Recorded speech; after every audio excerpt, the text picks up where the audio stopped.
Depuis toutes ces dernières années, l'analyse des résultats chiffrés des élections de toute nature ont montré que les citoyens français qui rejettent le système représentatif actuel sont bien devenus majoritaires dans le pays, et la dernière élection présidentielle confirme encore largement cette tendance devenue désormais une tendance lourde.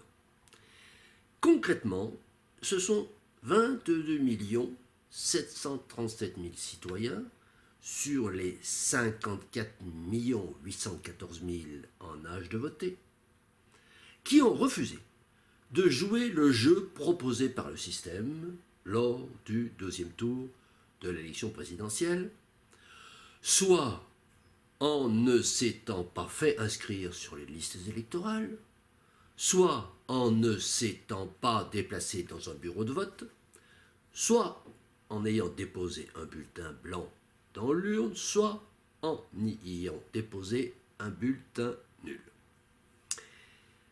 Nous voyons donc que ces citoyens sont très largement les plus nombreux, loin devant ceux qui ont voté pour Emmanuel Macron, c'est-à-dire 18 800 000, ce qui signifie qu'ils sont donc majoritaires en valeur relative, mais pas encore en valeur absolue.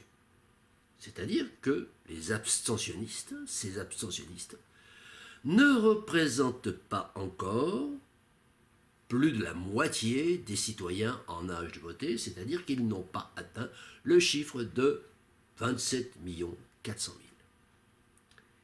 Car l'objectif, c'est bien d'atteindre cette majorité absolue de plus de 27 400 000. C'est-à-dire de faire en sorte que le nombre de ceux qui refusent volontairement de se soumettre aux procédures électorales, les insoumis des procédures électorales, les procédures proposées par le système, eh bien, que ces abstentionnistes deviennent plus nombreux que la somme de tous ceux qui y participent. Cet objectif majoritaire absolu, cet objectif d'atteindre la majorité absolue, va également de pair avec un objectif de mise au point du vocabulaire politique. Une rectification très importante portant sur le sens précis du mot abstentionniste. Et par voie de conséquence, qui va ouvrir la voie à une véritable stratégie politique de l'abstention. En effet, les définitions lexicales du substantif abstention et du verbe s'abstenir concordent toutes pour désigner un acte qui consiste à ne pas faire quelque chose de prévu. Or, en matière de consultation électorale, il est bien clair que tous les citoyens sont conviés à effectuer librement un choix nominatif et que tous ceux qui n'effectuent pas ce choix de leur propre volonté s'abstiennent et sont donc des abstentionnistes, quelle que puisse être la motivation de leur non-choix et quelle que puisse être la façon qu'ils vont utiliser pour l'exprimer, façon qui, nous l'avons déjà dit, peut revêtir 4 formes. Première forme, la non-inscription sur les listes électorales. La deuxième forme, le non-déplacement en bureau de vote.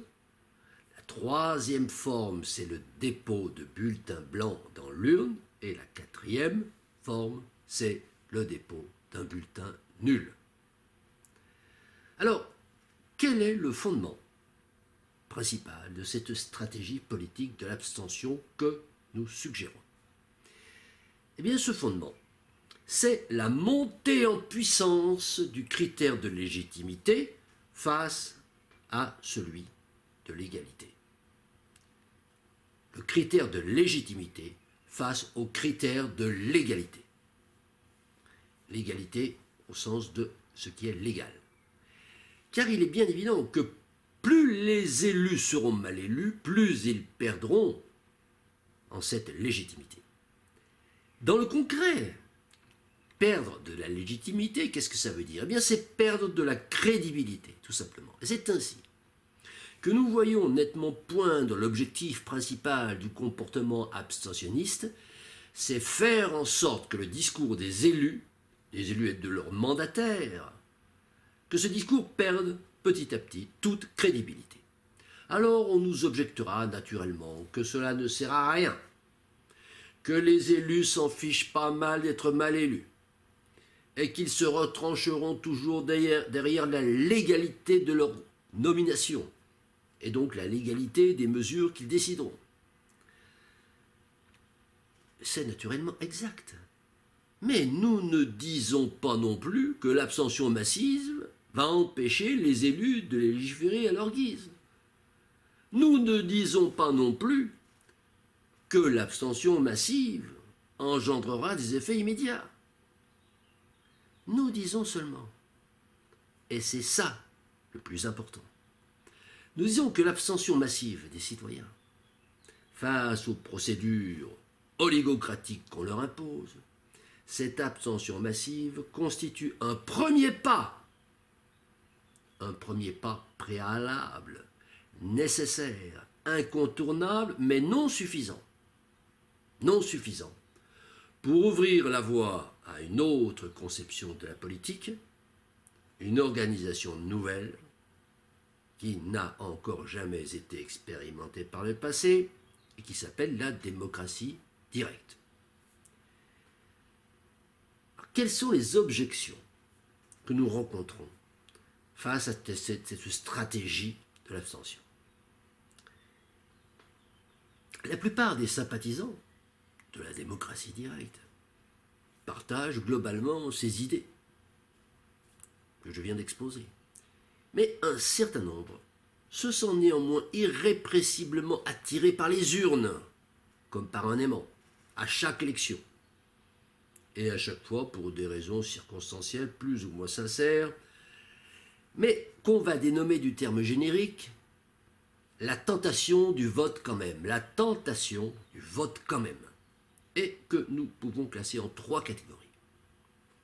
Il y a tout d'abord le vote particulariste. C'est un vote qui est caractérisé par le fait d'apporter son suffrage à tel candidat qui proposera une mesure particulière qui nous tient particulièrement à cœur.